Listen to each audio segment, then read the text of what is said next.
கருட புராணம் என்பது இந்து சமயத்தின் 18 புராணங்களில் ஒன்றாகும். இது பிறப்பு, இறப்பு, ஆன்மாவின் பயணம், மறுபிறவி, சொர்க்கம், நரகம் மற்றும் பாவ, புண்ணியங்களுக்கான பலன்கள் போன்றவற்றை விவரிக்கிறது. கருட புராணத்தில் கருடன் பகவான் விஷ்ணுவிடம் பல கேள்விகளை கேட்கிறார். அதற்கு விஷ்ணு பதிலளிப்பதாக உள்ளது.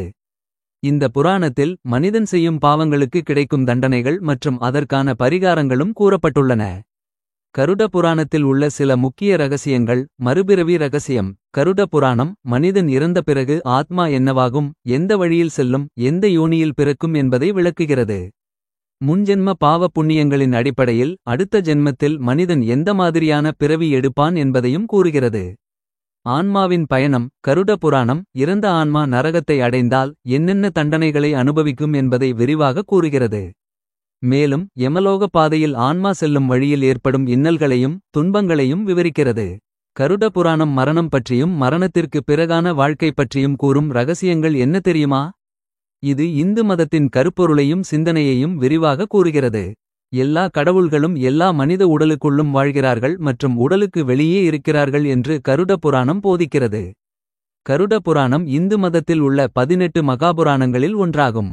இது இந்து கடவுளான விஷ்ணுவை அடிப்படையாகக் கொண்டது மற்றும் இதற்கு முன் நமக்கு தெரியாத பல மதிப்புமிக்க விஷயங்கள் இதில் விளக்கப்பட்டுள்ளது.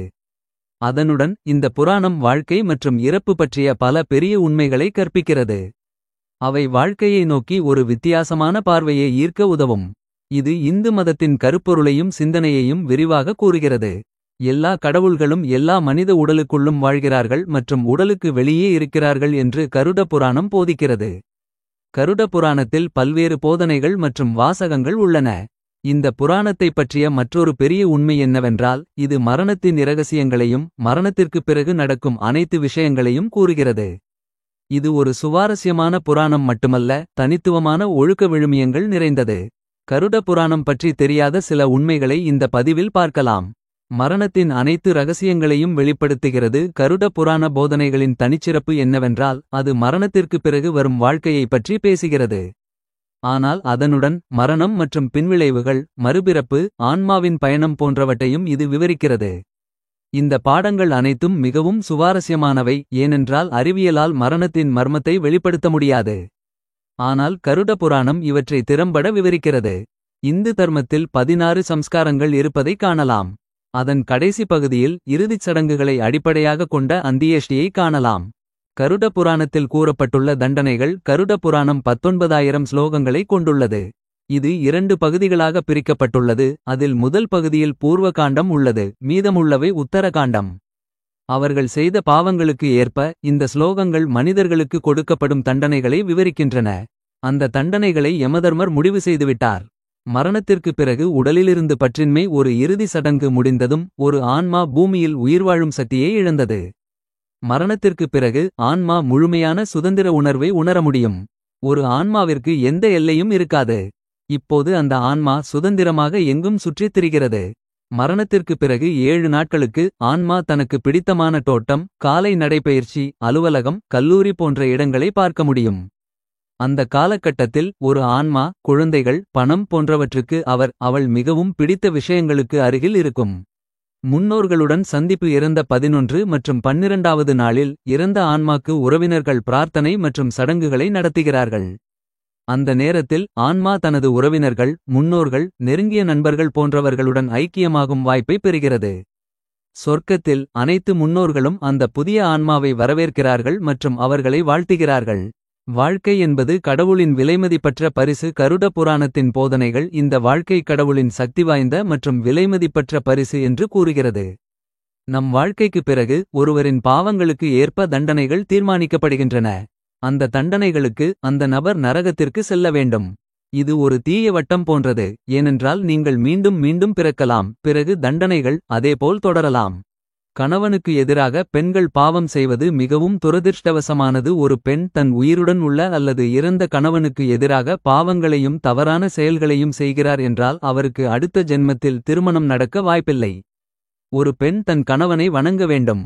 அந்த பெண்ணுக்கு கடவுள் அமைதியான மற்றும் மகிழ்ச்சியான வாழ்க்கையை வழங்குவார். அவர் மறுபிறவி எடுத்தாலும் அவருடைய வாழ்க்கை மகிழ்ச்சி நிறைந்ததாக இருக்கும்.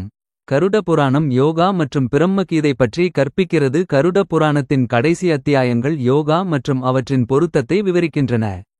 அதனுடன் பிரம்மகீதையின் ஒழுக்கங்களும் இதில் அடங்கியுள்ளன. இது பல்வேறு வகையான ஆசனங்கள், அவற்றின் தோரணைகள், நன்மைகள் போன்றவற்றை விவரிக்கிறது.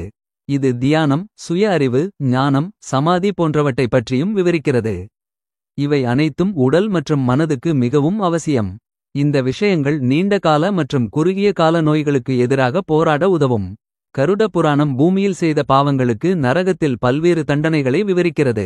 இந்த தண்டனைகள் கருட புராணத்தில் விரிவாக கூறப்பட்டுள்ளன, மேலும் அவை தனிநபர்கள் தீங்கு விளைவிக்கும் செயல்களில் ஈடுபடுவதை தடுக்கவும் அவர்களின் செயல்களின் விளைவுகளைப் பற்றி சிந்திக்கவும் நோக்கமாக கொண்டுள்ளன. தண்டனைகள் பெரும்பாலும் மரணத்தின் கடவுளான யமனின் தூதர்களால் விதிக்கப்படுவதாக விவரிக்கப்படுகின்றன. குற்றங்களும் அதற்கான தண்டனைகளும் குறித்து சொல்லப்பட்டுள்ளது. தாமிசிர நரகம் குற்றம்: பிறருக்கு சொந்தமான மற்றவர் மனைவியை விரும்புதல் அல்லது அபகரிக்க நினைத்தால் பிறரது பொருளை அபகரித்தல். தண்டனை: முள்ளாலான கட்டைகளாலும் கதைகளாலும் பீமனின் கதை போன்று அடிப்பார்கள். அனித்தாமிஸ்ர நரகம் குற்றம்: கணவனும் மனைவியும் சேர்ந்து வாழாமல் ஒருவரை இருவர் ஏமாற்றுதல். கணவன் மனைவியை வஞ்சிப்பது, மனைவி கணவனை வஞ்சிப்பது. தண்டனை: கண்கள் செயல் இழந்து இருள் சூழ்ந்த இடத்தில தவிக்கவிடப்படுவர்கள். ரௌரவ நரகம் குற்றம்: பிறருடைய குடும்பத்திற்கு கேடு விளைத்தல், அழிப்பது, அவர்களது பொருள்களை பறித்தல். தண்டனை: சூலாயுதம் கொண்டு குத்தி துன்புறுத்துதல். மகாரௌரவ நரகம் குற்றம்: மிகவும் கொடூரமாக பிறரது குடும்பங்களை வதைத்தல், பிரிப்பது, கேடு வேலைகளில் ஈடுபடுவது.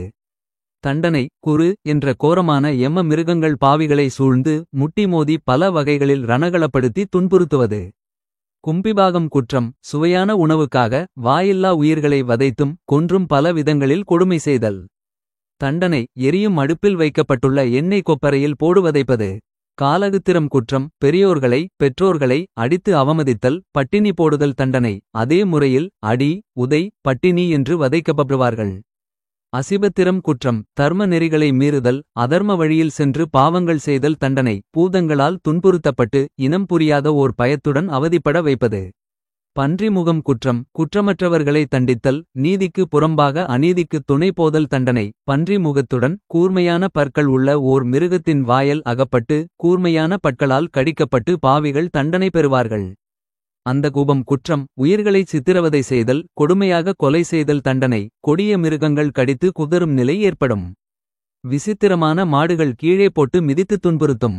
அக்னிகுண்டம் குற்றம்: பிறருக்கு உரிமையான பொருள்களை தனது வலிமையாலும் செல்வாக்காலும் அபகரித்து வாழ்தல், பலாத்காரமாக தனது காரியங்களை நிறைவேற்றிக் கொள்தல்.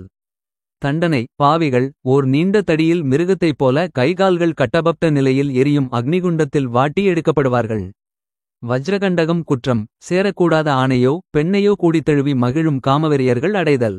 தண்டனை: நெருப்பால் செய்யப்பட்ட பதுமைகளை கட்டித்தழுவ பாவிகள் நிர்பந்திக்கப்படுவார்கள். கிருமிபோஜனம் குற்றம்: தான் மட்டும் உண்டு பிறரது உழைப்பைச் சுரண்டி பிழைத்தல். தண்டனை: பிறவட்டை துளைத்து செல்லும் இயல்பினை கொண்ட கிருமிகள் மூலமாக பாவிகள் கடித்து துளையிட்டு துன்புறுத்தப்படுவார்கள். சான்மலி குற்றம்: நன்மை, தீமை, பாவம் ஆகியவற்றை பாராமல், உறவு முறையை கூட பாராமல் யாருடனாவது எப்படியாவது கூடி மகிழ்தல். தண்டனை: முள்ளால் ஆன தடிகளாலும் முட்செடிகளாலும் யம அரக்கர்கள் துன்புறுத்துவார்கள். வைதரணி குற்றம்: நல்வழிகளில் செல்லாமல் தர்மத்திற்கு புறம்பாக நடத்தல். தண்டனை: வைதரணி என்ற இரத்தமும் சீழும் சிறுநீரும் மலமும் கொடிய பிராணிகளும் இருக்குமொரு நதியில் பாவிகளை விழவைத்து துன்புறுத்துவர். பூபோதம் குற்றம்: சிறிதும் வெட்கமின்றி இழிவான பெண்களுடன் கூடுதல், ஒழுக்கக்குறைவாக நடத்தல், எந்த இலட்சியமும் இன்றி வாழ்தல். தண்டனை: விஷமுடைய போசிகள் பிராணிகள் கொண்டு கடிக்க வைத்தல். பிராணி ரோதம் குற்றம்: பிராணிகளை கொடுமைப்படுத்துதல். தண்டனை: கூர்மையான பானங்களை அம்புகள் பாவிகள் மீது எய்து துன்புறுத்துவது. விசசனம் குற்றம்: பசுக்களை கொடுமை செய்தல். தண்டனை: யம அரக்கர்களால் சவுக்கடி கொடுத்து துன்புறுத்துதல். லாலா பக்ஷம் குற்றம்: மனைவியை கொடுமைப்படுத்தி முறையற்ற மோக இச்சைக்கு ஆளாக்கி கெடுத்தல். தண்டனை: பாவிகளும் அதே முறையில் வதைக்கப்படுவர்கள். சாரமேயாதனம் குற்றம்: வீடுகளை தீவைத்தல், சூறையாடுதல், உயிர்களை வதைத்தல், விஷத்தை கொடுத்து கொல்லுதல், மக்களை கொன்று குவித்தல். தண்டனை: விசித்திரமான கொடிய மிருகங்களால் பாவிகள் வதைக்கப்படுவார்கள். அவிச்சி குற்றம்: பொய்ச்சாட்சி சொல்லுதல். தண்டனை: நீர்நிலைகளில் பாவிகளை தூக்கி வீசப்பட்டு நீரில் முக்கிக் கொள்ளுதல்.